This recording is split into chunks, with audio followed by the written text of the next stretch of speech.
January 12, 1945. 11:43 p.m. Ardennes Forest, Belgium. Snow falls in thick, sound-swallowing sheets. It sticks to eyelashes, clings to wool collars, softens the edges of everything it touches. The night smells of pine sap and cordite. Somewhere nearby, a machine gun coughs once and goes quiet. First Sergeant Elias Corner stands with his hands raised. You can almost feel the cold biting through the fabric of his gloves, the numbness creeping into his fingers. His breath comes out slow and even, too even for a man staring down the muzzles of half a dozen rifles. The Germans form a loose semicircle in front of him, boots crunching softly in the snow, white camouflage cloaks ghosting in the dark. One of them steps closer and presses a flashlight into Corner's face. The beam trembles. Young hand. Runter, the soldier says. Down. Körner doesn't move. He smiles. It's a small thing, the smile. Barely there. The kind you might give a child who's asked a foolish question. The German soldier stiffens. A second flashlight snaps on. Then a third. Voices overlap, sharp, irritated, tired. Someone jabs a rifle barrel into Corner's ribs. He exhales through his nose, still smiling, and slowly lowers himself to his knees. Snow soaks through his trousers immediately. They bind his wrists with wire. It bites deep. He doesn't flinch. The Germans think this part is over. They've been hunting stragglers for hours. Americans cut off during the retreat, freezing and starving in the forest. Easy work, mostly. Corner is different. Clean uniform. Calm eyes. A senior NCO by the stripes on his sleeve. A prize. They pull him to his feet and push him down a narrow path between trees. The forest closes behind them like a door. You can hear the wind up here, threading through branches. You can hear boots and breath and the distant thump of artillery miles away. What you can hear is fear. Not from Corner. He keeps smiling. The march lasts maybe 20 minutes. Maybe 40. Time stretches in the cold. They reach a hunting lodge, wooden, low-roofed, half-buried in snow. Light spills from a single window. Inside, shadows move. The smell of smoke and damp wool rolls out when the door opens. They shove Corner in. There are already prisoners inside. Americans, 4 of them, huddled against the wall, faces gray, eyes hollow. One looks up at Corner with a flicker of recognition, hope maybe, and then looks away. No one speaks. The Germans strip Corner of his gear. Map case, compass, spare magazines. One of them takes his watch. Another rifles through his pockets and finds nothing worth keeping. The officer, thin face, red nose, captain by the look of him, studies Corner for a long moment. You were leading them, the captain says in accented English. It's not a question. Corner meets his eyes, smiles again. The captain's mouth tightens. He gestures, and 2 soldiers haul Corner toward the back room. A cell of sorts. A storage space with bare walls and a single hanging bulb that flickers when the door slams shut. They cut the wire from his wrists but leave him alone. No chair. No blanket. Just cold air and a concrete floor. Hours pass. Or minutes. Hard to tell. From the other room come voices, laughter, the clink of bottles. The Germans are celebrating. A good haul tonight. Körner listens. He counts footsteps. He counts voices. He notices patterns. Who comes and goes. Who's drunk. Who's bored. Who's alert. He sits with his back against the wall, knees drawn up, hands folded loosely in his lap. If you were watching him now, you might think he's resigned himself to the inevitable. You would be wrong. At some point, he never remembers exactly when, the door opens again. 2 guards step in. They're laughing about something. One of them gestures at Corner and says something in German that makes the other snort. They haul him up and push him back into the main room. The mood has changed. More men now. At least 20. Rifles stacked by the door. A machine gun set up near the window, pointed out toward the forest. The officer stands near the table, map spread out, finger tracing a route. They're planning something. A sweep. A counterattack. Corner realizes with a small tightening in his chest that the Americans outside, his men, are about to be hit from behind. The captain turns. You will talk, he says. Now. Corner tilts his head. Snow melts slowly from his hair onto his collar. He looks at the map, then at the rifles, then back at the captain. He smiles wider this time. The captain's face darkens. He steps forward and slaps Corner hard across the mouth. The sound cracks through the room. Blood beads at the corner of Corner's lip. He tastes iron. He laughs, once, softly, and the sound cuts through the tension like a blade. The room goes quiet. Laughter is not how prisoners behave. They plead. They bargain. They cry.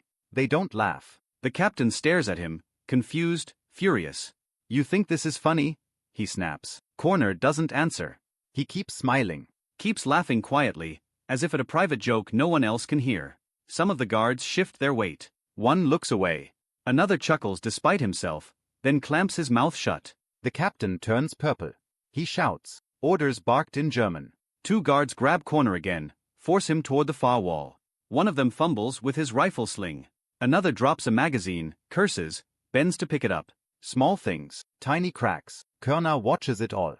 The smile never leaves his face. When it finally happens, it will take less than an hour.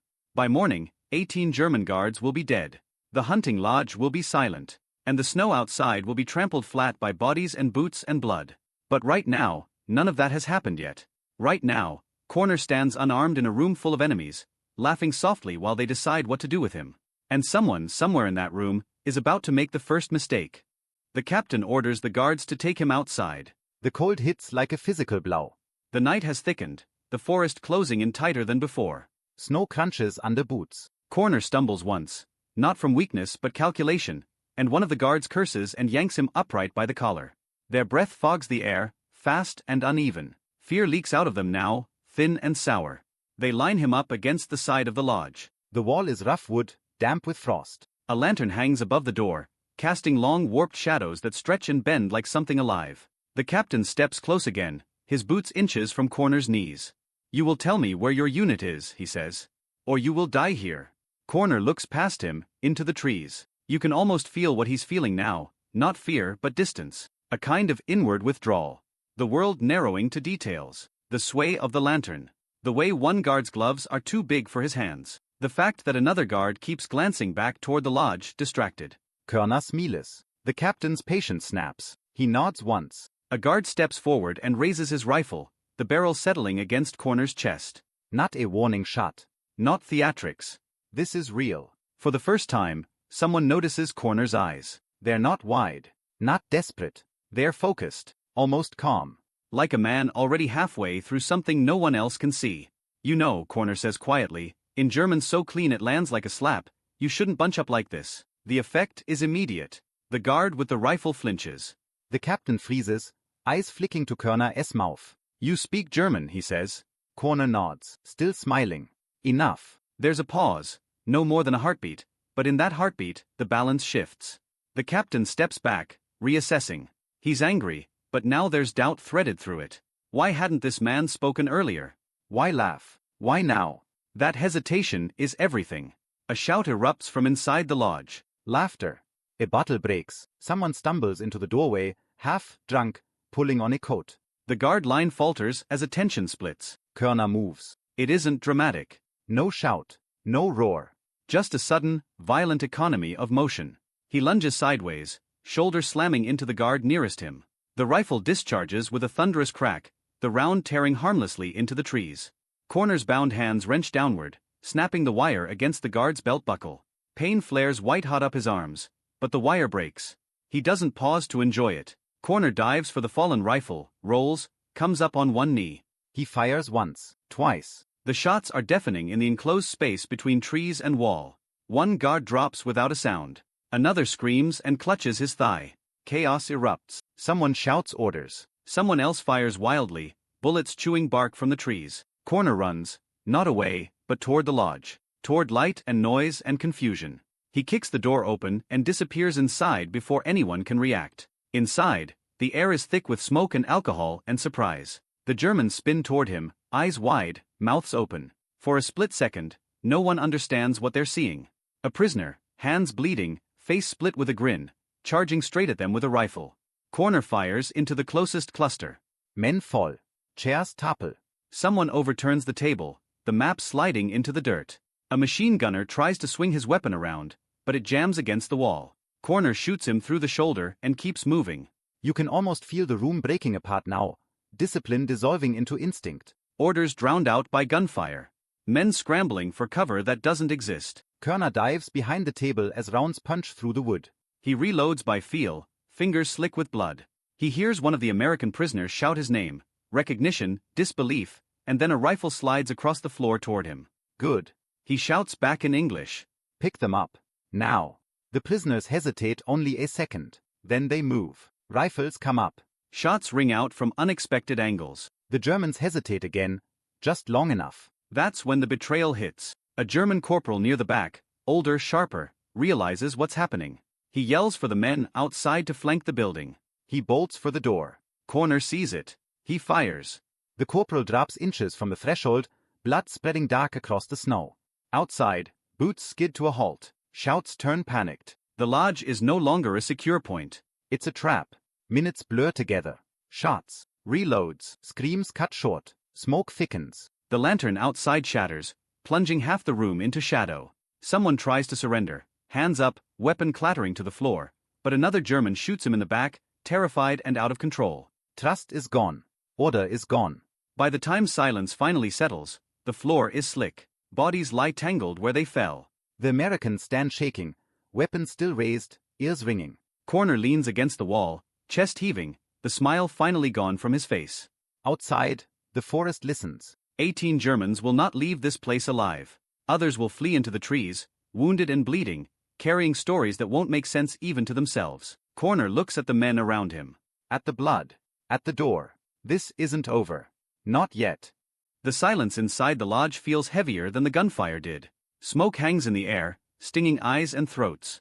A lantern guttering in the corner throws uneven light across the floor, where bodies lie twisted in unnatural angles. Blood spreads slowly, seeping into the wooden planks, dark and almost black in the cold. Corner breathes in through his nose.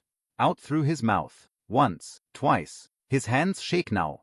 Not from fear, at least not only fear, but from the delayed arrival of adrenaline's bill.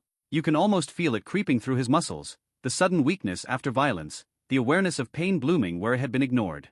His wrists burn where the wire bit deep.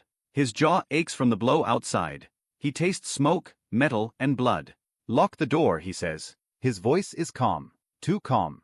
It cuts through the shock like a knife. One of the Americans, Private Collins, barely 19, eyes wide and unfocused, blinks at him. What? They ran, Corner says. Not all of them. Lock the door. That gets through. Collins and another man scramble to the door, dragging a fallen table over, jamming it hard against the frame. The large creaks under the sudden weight. Outside, voices echo faintly through the trees. German voices. Confused. Angry. Afraid. They'll come back, one of the prisoners says.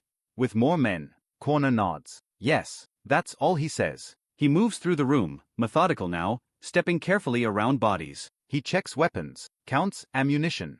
Pulls spare magazines from dead hands. He works the machine gun free from the wall, curses softly when he sees the feed is damaged. He discards it and moves on. The Americans watch him like he's something unreal. A few minutes ago, he was just another captured NCO. Now he's the axis everything turns around. You hurt? Someone asks. Körner glances down at himself. Blood on his sleeves, his chest, his hands. Some of it his. Most of it not. Later, he says. Sit rep first. They tell him quickly. Their unit scattered during a night movement. Germans swept in from 3 sides. No warning. No time. They surrendered thinking it was that or die in the snow. The Germans had marched them here to wait until morning. And outside? Corner asks. Hard to say, Collins says. Sounded like a patrol. Maybe 30 men total. Körner exhales slowly. He walks to the window and peers through a crack in the shutters. The forest beyond is dark again. No lanterns. No movement. But the quiet feels staged. Waiting. They'll probe, Corner says. They'll test us. They'll want to know how many we are. Someone swallows audibly. How many are we? Corner counts quickly. Himself. 4 prisoners. 1 wounded man bleeding badly from the leg. 6 rifles that still work. Limited ammo. No radio. Enough, he says. The word lands heavier than numbers would have. Minutes stretch. Then more minutes. The night presses in. The cold seeps through the large walls, into bones. Breath fogs the air again. Every sound outside makes muscles tense, branches snapping, wind shifting, snow sliding from trees. Then it comes. A single shot. From the tree line. It punches through the shutter and thuds into the wall behind them. Splinters rain down. No follow-up. Körner doesn't flinch. They're checking, he murmurs. Don't answer. Another shot. Closer. Then a voice, calling out in English this time. Americans, come out. It's over. The voice is confident. Too confident. A lie meant to sound like mercy. No one moves. The Americans look to Körner. He waits. Counts silently. Then steps forward and shouts back, in German. Go home, he calls. Or die cold. There's a pause. Then laughter from the trees. Harsh. Mocking. You are surrounded, the voice replies, switching back to German. You cannot win. Corner smiles again, though no one outside can see it. He gestures to Collins. Points to the far window. Then to another man. The plan is simple. Desperate. Exactly the kind of thing that works when no one expects it. The Germans try again. This time, two of them move closer, silhouettes ghosting between trunks. They creep low, rifles ready, expecting return fire from the window they've been shooting at. They don't expect the door to explode outward. Corner hits its shoulder first, roaring into the night, firing as he runs. The sound is deafening. The muzzle flash lights the snow in stuttering bursts. One German goes down immediately. The other spins, panicking, and is cut down by fire from the side window. The forest erupts. Shouts. Gunfire. Chaos. The Germans scatter, unsure how many Americans are suddenly loose. Corner keeps moving, angling left, then right, firing short, controlled bursts. He wants noise, confusion, fear. You can almost feel the way the night fractures around him, how the darkness becomes an ally, swallowing shapes, hiding movement. He drops behind a fallen log, reloads, fires again. Somewhere to his right, Collins fires too. Another American shouts, emboldened. The Germans pull back. Not retreat. Not fully. But enough. When the firing dies down, Körner crawls back toward the large, breath ragged now, lungs burning. He slips inside just before another probing burst tears through the trees. Inside, the men stare at him, stunned. They thought there were more of us, Collins says. Corner nods. Good. But his eyes are distant again. Calculating. He knows this can't last. Dawn will come. Reinforcements will come. The forest will give them up eventually. Unless. A realization settles over him, slow and heavy. The Germans outside Dawn, just want prisoners anymore. They want revenge. And revenge makes men sloppy. Corner checks his watch. The glass is cracked, but it still works. Time is running out. Corner watches the second hand drag itself around the cracked face of his watch. Each tick feels louder than the last. Outside, the forest has gone quiet again, but not the honest quiet of absence. This is the silence of men holding their breath. Waiting. You can almost feel it pressing against the large walls, like fingers testing rotten wood. They're not leaving, Collins whispers. No, Corner says. They're reorganizing.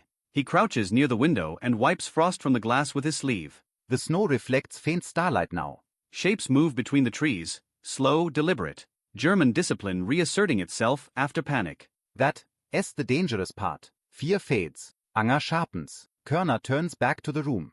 Listen carefully, he says. When they come again, they won't rush.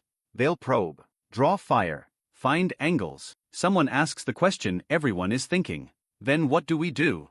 Corner doesn't answer immediately. Because the truth is ugly. If they stay here, they die. Slowly. One window at a time. One man at a time. The Germans have numbers, patience, and daylight coming.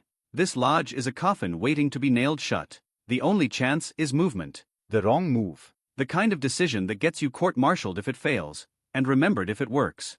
Corner looks at the men again. Really looks at them. At the fear they're trying to hide. At the way they grip their rifles too tightly. At the wounded man slumped against the wall, skin pale, eyes glassy. You trust me? Corner asks. No speeches. No reassurance. Just the question. Collins nods first. Hard. Immediate. Yes. Another man follows. Then another.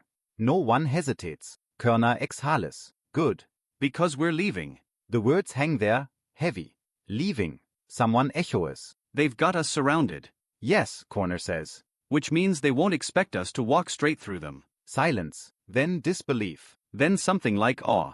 You're saying we attack? No, Corner says softly.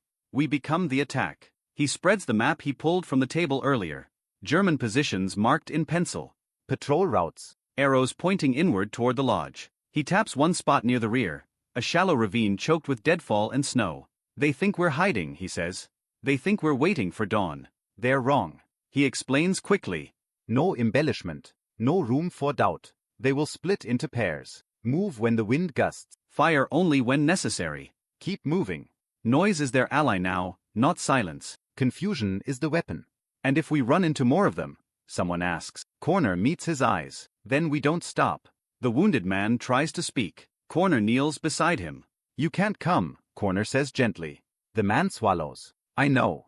Corner squeezes his shoulder once. A promise. Or an apology. Maybe both. They wait for the right moment. It comes as a flare bursts somewhere to the east, washing the tree-line in white light. German voices shout. Orders snap.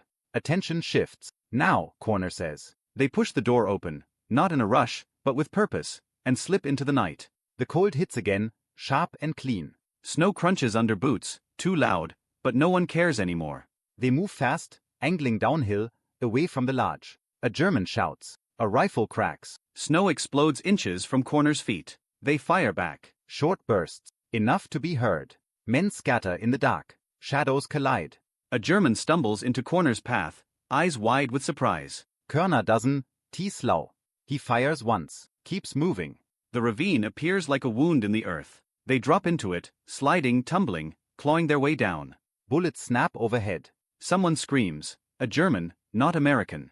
A grenade goes off behind them, the blast muffled by snow. They run. You can almost feel it now, the burning lungs, the legs screaming, the mind narrowing to forward motion. The forest becomes a blur of branches and darkness and breath. They don't know how far they've gone, only that the sounds behind them are fading. Eventually, Corner raises a fist. They stop. No pursuit. No voices. Just wind and the sound of their own breathing. They've done it, for now. Corner leans against a tree, chest heaving. He laughs once, short, sharp, and then clamps it down. This isn't over. He knows it. The Germans will count bodies at the lodge. They'll realize what happened. They'll hunt. And somewhere in the forest behind them, someone will swear that an American prisoner smiled before killing 18 guards and vanishing into the night. A story like that doesn't stay quiet. It spreads. And it brings consequences. They keep moving long after the sounds fade. No one says it out loud, but they all know the truth. Stopping is death. The forest has no mercy for the exhausted. Every pause lets the cold seep deeper, lets fear crawl back in. Corner sets the pace. Not fast enough to break them, not slow enough to invite doubt. He moves like a man who has already decided how this ends. Snow crunches underfoot. Branches claw at faces and packs. Somewhere behind them, far off, a flare blooms and dies. Then another. The Germans are searching now, not blindly, but with purpose. Cullen stumbles. Corner catches him by the strap and hauls him upright without a word. You can almost feel the unspoken exchange between them. Don't fall. Not now. They reach a low ridge just before dawn. The sky is thinning, black turning to deep blue. The cold sharpens as the night loosens its grip. Corner signals them down, tucking into a shallow depression beneath wind-twisted pines. They huddle close, breath steaming, fingers numb. No one speaks. Minutes pass. Then boots. German boots. A patrol moves along the ridge above them, silhouettes sharp against the paling sky. Rifles slung. Helmets white with frost. They're close enough now that Corner can hear snippets of conversation. Irritation, disbelief, something like fear. One of the Germans says something that makes the others laugh. A brittle sound. They're talking about the lodge. Collins whispers, barely audible. Corner nods. The patrol stops. One of them kneels, studying the snow. Tracks, fresh, leading away from the lodge. Leading straight past this ridge. The German's hand lifts. He points. Körner feels the moment tighten like a wire pulled too far. If the patrol drops into the depression, it's over. No room to maneuver. No second miracle waiting. The German hesitates. Then another voice calls out from farther down the ridge. Orders. Sharp. Urgent. The pointing hand drops. The patrol moves on, breaking into a jog, drawn toward some other sound, some other promise of blood. The forest exhales. No one moves for a long time. When they finally do, it's because Corner wills it. He rises slowly, joints screaming, and looks east. The light is growing. Their window is closing. They move again, angling away from the ridge, deeper into cover. By mid-morning, they hear it, distant engines. American engines. The low, comforting growl of armor. They stumble out of the trees hours later, ghosts emerging from the snow. Mud, splattered. Bloody. Alive. The Americans stare. Someone swears. Someone laughs in disbelief. Medics rush forward. A lieutenant approaches Corner, eyes flicking over his stripes, his blood-soaked uniform. Where the hell did you come from? Körner smiles, tired now. The wrong direction. They count heads. They count weapons. They count wounds. 18 German guards dead. More wounded. A patrol shattered. A sweep disrupted. An American unit saved from a rear attack that never comes. Word spreads fast. Not officially. Not in reports. But in the way soldiers talk when they're cold and scared and alive. The story changes with each telling. 18 becomes 20. One night becomes an hour. A smile becomes a laugh, then a howl. But the core stays the same. A captured man smiled. And men died because they didn't understand why. Corner doesn't correct anyone. He doesn't add details. When an officer asks him what happened, he gives the facts. Clean, Spaße. No drama. That night, wrapped in a blanket near a field kitchen, Collins finally asks the question that's been sitting between them since the lodge. Why did you smile? Corner stares into the steam rising from his tin cup. The answer comes slowly. Because they thought they already won, he says. And because I needed them to believe it. Collins nods, though he's not sure he understands. Maybe no one ever will. Somewhere back in the Ardennes Forest, the snow keeps falling. It covers the lodge. The bodies, the blood. But it can't cover the story. The forest remembers. And so do the men who walked out of it. The war keeps moving. It doesn't pause for stories or miracles, or the men who barely slip through its cracks. Units advance. Lines shift. Maps are redrawn with blunt pencils and coffee-stained hands. Somewhere farther north, artillery pounds frozen ground into something unrecognizable. Somewhere else, men who will never hear Körner's name die quietly in the snow. For Elias Corner, the night in the forest doesn't end when he reaches American lines. It follows him. In the days that come, officers ask questions. Not the dramatic kind. The careful kind. How many Germans? Where exactly? What time did you break contact? Körner answers without embellishment. 18 dead. Rough estimates on wounded.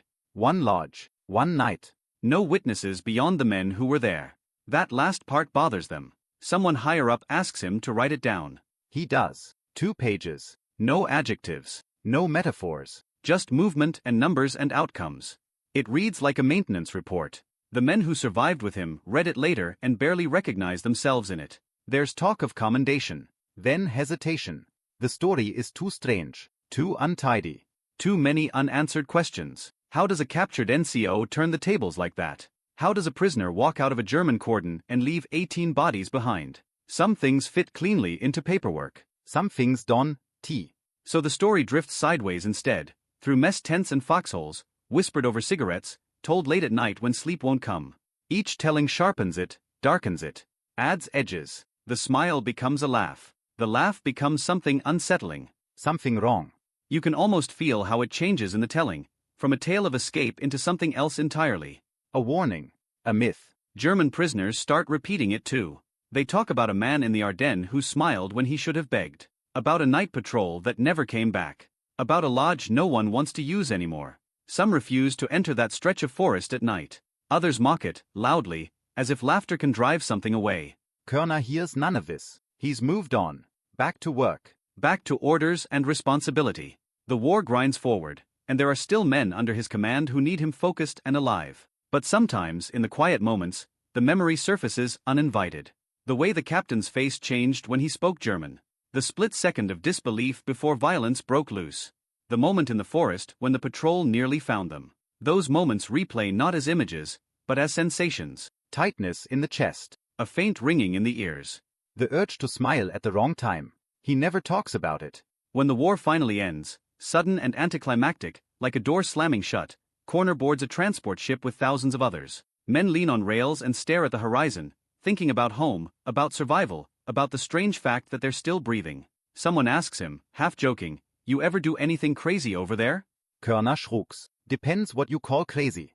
Back home, the world is louder than he remembers. Too many voices. Too many lights. People laugh easily, unaware of how fragile that sound can feel. He goes back to work. Finds routine.